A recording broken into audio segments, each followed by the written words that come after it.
तो चलिए सीधे आपको लिए चलते हैं दिल्ली के मुख्यमंत्री अरविंद केजरीवाल की प्रेस कॉन्फ्रेंस में। उस नंबर पे खूब अपने वीडियोस भेजे, ऑडियोज भेजे। 49 दिन के अंदर लगभग 30-32 ऑफिसर्स को सज़ा दिलवाई थी, उनको जेल भेजा गया था, सख्त एक्शन लिया गया था। 49 दिन में दिल्ली में भ्रष्टाचार कम नहीं हुआ था, दिल्ली में भ्रष्टाचार खत्म हो गया था। किसी की हिम्मत नहीं थी, कोई कहीं जाता था, आपका फ़ोन, एक आम आदमी का फ़ोन उसके लिए सबसे बड़ा हथियार बन गया था एम्पावरमेंट का। किसी दफ्तर में कोई आदमी जाता था और कोई ऑफिस से रिश्वत मांगता था, वो सिटीज़न कहता था, बंदा कहता था, फ़ोन निकालूं, रिकॉर्डिंग करूं तेरी, और ऑफिसर जो है चुपचाप उसका काम कर देता था बिना किसी झिझक उसके। लोगों के लिए उसका फ़ोन, उनका फ़ोन बहुत बड़ा हथियार बन गया था। जब दोबारा हमारी सरकार बनी और हमने इसको लागू करने की कोशिश की, प्रधानमंत्री जी ने ऑर्डर जारी करके दिल्ली सरकार की एंटी करप्शन ब्रांच छीन ली हमसे, ताकि हम इसको लागू ना कर पाएँ। दिल्ली में तो हमने फिर भी भ्रष्टाचार खत्म कर दिया, लेकिन क्या आप सोच सकते हैं कि हमसे हमारी एंटी करप्शन ब्रांच क्यों छीनी गई? आज 75 साल हो गए आज़ादी के। 75 साल कम नहीं होते किसी देश के इतिहास में। 75 साल बहुत होते हैं। आज 75 साल भी जब बाद भी एक आम आदमी किसी भी दफ्तर में अपना काम कराने के लिए जाता है, उससे पैसे मांगे जाते हैं, बिना पैसे के काम नहीं किया जाता, उसकी बेइज्जती की जाती है। क्यों? क्योंकि इन सारी पार्टियों की सरकारों ने मिलकर करप्शन किया है। आप क्या सोचते हैं कि जब आप राशन कार्ड बनवाने जाते हैं किसी दफ्तर में और आपसे पैसे मांगे जाते हैं, उस पैसे का एक छोटा सा हिस्सा वो क्लर्क रखता है, बाकी पैसा ऊपर तक चलते मंत्री और मुख्यमंत्री तक जाता है, ऊपर तक जाता है सारा पैसा। जिस भी विभाग में पैसा इकट्ठा किया जाता है वो पैसा ऊपर तक जाता है। लोगों की ट्रांसफर पोस्टिंग के लिए पैसा लिया जाता है। तो जो सरकारें, जिन सरकारों में, जिन पार्टियों की सरकारों में मंत्री मुख्यमंत्री पैसा खाते हैं, वहां तो आपको एक आम आदमी को रिश्वत तो देनी पड़ेगी। केवल और केवल आम आदमी पार्टी की सरकार है। भारत के इतिहास में आज़ादी के बाद केवल पहली ईमानदार सरकारें बनी है दिल्ली और पंजाब में, आम आदमी पार्टी की सरकार, जिसमें हिम्मत है कि अगर कोई रिश्वत मांगे रिकॉर्डिंग कर देना, उसके खिलाफ एक्शन लेंगे। क्यों? क्योंकि केजरीवाल पैसा नहीं खाता, मेरे मंत्री पैसा नहीं खाते, भगवंत मान पैसा नहीं खाता, भगवंत मान के मंत्री पैसा नहीं खाते। हम ईमानदार हैं, कट्टर ईमानदार हैं। हमें हफ्ता नहीं चाहिए, हमें महीना नहीं चाहिए सब डिपार्टमेंट से। हमने महीना नहीं बांध रखा, इस सिस्टम को ख़त्म करने के लिए आए हैं। तो आज का ये ऐलान भगवंत मान जी का बहुत बड़ा ऐलान है। जैसे दिल्ली से भ्रष्टाचार खत्म हुआ, पंजाब से भी अब भ्रष्टाचार खत्म होगा। पंजाब के लोग सुकून की सांस लेंगे। पंजाब के लोग भी फ़ोन निकाल के अफसर को कहेंगे, फ़ोन निकालूं, मेरा काम करता है कि नहीं करता। 99% केसेस में तो वैसे ही काम हो जाएगा, किसी को रिकॉर्डिंग करने की ज़रूरत ही नहीं पड़ेगी। वैसे भी मैं समझता हूँ कि बहुत सारे ऑफिसर्स ईमानदार होते हैं, कुछ चंद मछलियाँ हैं जो सारे तालाब को गंदा करती हैं। मैं सारे ऑफिसर्स से भी पंजाब सरकार के निवेदन करूँगा कि आप सब लोग ईमानदारी से काम करें। बहुत बड़ा इनकलाब लोग लेके आए हैं, बहुत उम्मीदें हैं लोगों को, सबकी उम्मीदों को हमें मिलके पूरा करना है और पूरे देश से भ्रष्टाचार ख़त्म करना है। एक दिन पंजाब से, दिल्ली से भ्रष्टाचार ख़त्म हुआ। हमने ये दिखा दिया कि ईमानदारी से सरकार चल सकती है। हमने ये भी दिखा दिया कि भ्रष्टाचार ख़त्म किया जा सकता है अगर जनता खड़ी होके इनकलाब लेके आए, जैसे दिल्ली और पंजाब की जनता ने इनकलाब किया है। नमस्कार।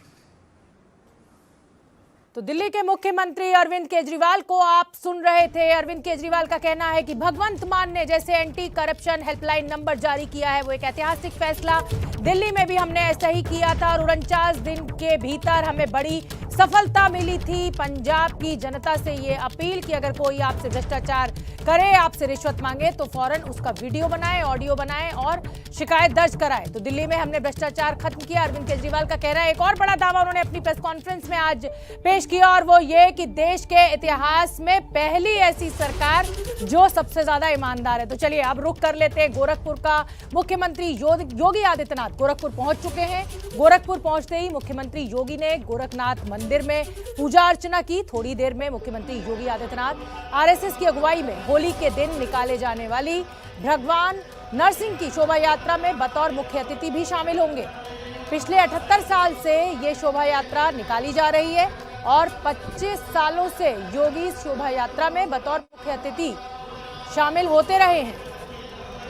तो शोभा यात्रा में शामिल होंगे उत्तर प्रदेश के मुख्यमंत्री योगी आदित्यनाथ। गोरखनाथ धाम पहुंच चुके हैं, मंदिर में पूजा अर्चना की और अब से कुछ देर बाद भगवान नरसिंह की जो शोभा यात्रा निकलेगी, जो आरएसएस के द्वारा निकाली जाती है, उसमें मुख्य अतिथि के रूप में शामिल होंगे योगी आदित्यनाथ।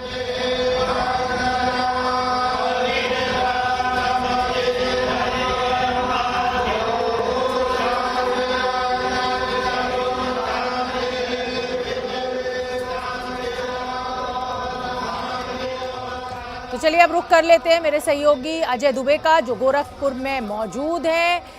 अजय, चुनाव जीतने के बाद गोरखपुर मुख्यमंत्री योगी आदित्यनाथ का पहुंचना, पूजा अर्चना करना और इस शोभा यात्रा का हिस्सा बनना, हालांकि पिछले 25 सालों से वो इस शोभा यात्रा में मुख्य अतिथि हैं, बहुत मायने हैं। निश्चित ही शोभा यात्रा से पहले जब वो आगमन उनका हुआ है, वो पूरा जो घटनाक्रम था वो बता रहा है कि ये दिन कितना खास है गोरखपुर के लोगों के लिए, क्योंकि गोरखपुर के लोगों ने इस बार केवल विधायक नहीं चुना बल्कि मुख्यमंत्री भी चुना है। और असर देखिए इसका, जो यहाँ पर मंदिर प्रांगण है, मंदिर प्रांगण को फूलों से सजाया गया है। कुंतलों गेंदे का जो फूल है वो यहाँ पर मंदिर प्रांगण के आसपास लगाया गया। पहले मैं आपको मंदिर दिखाते हुए जो जिस हिस्से में भी मुख्यमंत्री गए हुए हैं, जहाँ पर पूजा अर्चना का एक और जो कार्यक्रम है वो चल रहा है, वो दिखा देता हूँ। जहाँ पर आपको सुरक्षाकर्मी दिखाई देंगे, हर तरफ सजावट है। जिस तरीके से मुख्यमंत्री का आगमन हुआ है इस बार, अब कुछ दिनों में शपथ होने वाली है, उससे पहले तमाम उत्साह में लोग हैं। अब लेके चलता हूं जहां पर जो समर्थक हैं, जो चाहने वाले हैं, जो पूछते हैं इस जगह को आकर, जो पीढ़ियों से परंपरा से इस जगह पर आ रहे हैं, वो मौजूद है। अब एक नजर आपको उनकी तरफ लेके चलते हैं। यहाँ पर कुछ मिनट पहले तक काफी ज्यादा भीड़ थी, पर क्योंकि मुख्यमंत्री पहुंचे हैं तो धीरे धीरे पुलिस बल लोगों को हटा रहा है, यहाँ से कम कर रहा है। और आसपास इस पूरे प्रांगण में आप देखेंगे पुष्प पुष्प सजावट है, पुष्प की हर तरफ यहाँ पर श्रृंगार देखने को मिल रहा है। साहब आप बताइए, आए यहाँ पर दर्शन हो पाया? जी, महाराज जी को हम लोगों ने पुष्प दिया, उनको शुभकामनाएं दिया और पुनः वो मुख्यमंत्री हुए हैं। जिस कार्य से उन्होंने विकास कार्य किया था, सबका साथ सबका विकास की भावना से लेकर के उन्होंने काम किया था, और राम राज की जो असली कल्पना है उसको साकार भी कर रहे हैं। और जनता ने इसीलिए पुनः उन्हें मुख्यमंत्री के लिए भारी बहुमत से जिताया। और एक गोरखपुर में आप देख रहे हैं कि पूरी होली जैसा नजारा है। होली जैसा नजारा है। साहब आपकी तो चर्चा है लोकगीत की, मुझे बताइए, आप यहाँ पे पहुंचे हैं, ये देखकर मन में कोई संगीत, कोई गीत ख्याल आ रहा हो? देखिए, ख्याल तो इतना आ रहा है कि होली के हुड़दंग मचलवा देख के दुनिया दंग, होली के हुड़दंग मचलवा देख के दुनिया दंग, और योगी जी सीएम बन गई ले उड़ल केसरिया रंग कबीरा। रंग का जिक्र करत हुआ तू तो हर तरफ हमके लोकता गेंदा का फूल रंग में पूरा रंगल बा। बसंती है, यही बसंती है। आपको बसंत बहार की पूरी कल्पना को साकार जो हो रहा है, ये देखिए बसंत में। और नहीं है कि गोरखपुर में डंका बाजल यूपी भइल निहाल, गोरखपुर में डंका बाजल यूपी भइल निहाल, अब बुलडोजर फिर गुर्राई, बुलडोजर फिर गुर्राई, बदला आपन चाल कबीरा सारा रा रा रा रा। और एक चीज और सुनिए जी, अभी तो बहुत अभी तक पूरा करते ये जोन बा है, बड़ा कहत रहो कि का बा का बा का बा, तो अब तो बुझाता ना का बा यूपी में, तो कहे बा कि यूपी में का बा कितनो तू चिल्लाला, यूपी में का बा कितनो तू चिल्लाला। अरे योगी जी सीएम बन गए, हमसे अब रंग वाला सारा होली की ये परंपरा है, पूर्वांचल में खास तौर पर देखने को मिलता है। जरा फैजल एक नजर फिर से दिखाते चलिए किस तरीके का यहाँ पर श्रृंगार है, और श्रृंगार के संग जो हम तस्वीरें दिखा रहे हैं फूल की, आप बताते चलिए वो जरा रचना अपनी और जो मुख्यमंत्री से जुड़ी हुई रचना में ये दिखा है केसरिया रंग। क्या माहौल लोगों के बीच जब आप जा रहे हैं, फीडबैक मिल रहा है, बात हो रही है, क्या चर्चा कर रहे हैं? देखिए, इस समय पूरा जैसे जो राम राज की परिकल्पना जो थी, वो राम राज पुनः स्थापित होने जा रहा है, क्योंकि सारे गुंडे जो हैं अब बिल में अब छुपने जा रहे हैं, क्योंकि बुलडोजर वो सर्विस होके महाराज जी ने मंगवा लिया है। अभी जो इधर चुनाव चला तो सर्विसिंग में गया था, तो सर्विसिंग होने के बाद अब आ चुका है। ठीक है, तो ये आप कहना चलिए होली का उर्दंग है कि अरे सिर बांधे मुकुट खेले होली, सिर बांधे मुकुट खेले होली, सिर बांधे मुकुट खेले होली, सिर बांधे मुकुट खेले होली। अरे पहली होली अयोध्या में खेली, पहली होली अयोध्या में खेली, सीताराम की जोड़ी, अरे सीताराम की जोड़ी, सिर बांधे मुकुट खेले होली। और दूसरी होली गोरखपुर में खेले, दूसरी होली गोरखपुर में अरे योगी जी की टोली, अरे योगी जी की टोली, सिर बांधे मुकुट खेले होली, सिर बांधे मुकुट खेले होली, सिर बांधे। तो देखिए कितना उमंग है जी। दिख रहा है। होली का जब पर्व होता है खूब लोकगीत खूब गान होता है। मुझे ये बताइए कि अब थोड़ी देर में जो पूरा कार्यक्रम है नरसिंह का वो चलेगा थोड़ी देर के लिए। आपको मौका मिला है दर्शन वर्शन कुछ बात होने का मौका मिल पाया जी।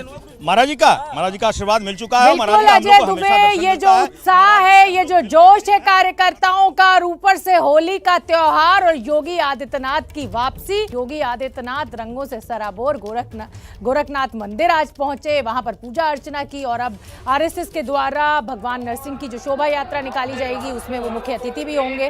और उधर 10 मार्च में जो लखनऊ में होली मनी थी, नतीजे आने के बाद वो तस्वीर भी आपके सामने है। कार्यकर्ताओं का जोश उत्साह आप देख सकते हैं। 10 मार्च को ही बीजेपी खेमे ने होली मना ली थी। स्वतंत्र देव सिंह आप देख सकते हैं कैसे योगी को भगवा रंग का गुलाल लगाते हुए, और आज योगी आदित्यनाथ जीत दर्ज करने के बाद गोरखनाथ मंदिर पहुंचे, वहां पर पूजा अर्चना की। उसके बाद अब से कुछ देर बाद शोभा यात्रा निकलेगी भगवान नरसिंह की, जो कि आरएसएस के द्वारा निकाली जाती है। उसमें मुख्य अतिथि होंगे योगी आदित्यनाथ, और पिछले 25 सालों से बतौर मुख्यमंत्री योगी आदित्यनाथ इस शोभा यात्रा का हिस्सा बनते रहे हैं। तो 2 तस्वीरें, बेहद दिलचस्प तस्वीरें, और नतीजे आने के बाद 10 मार्च को ही बीजेपी कार्यकर्ताओं ने उत्तर प्रदेश में होली मना ली थी, और आज योगी आदित्यनाथ गोरखपुर में मौजूद है।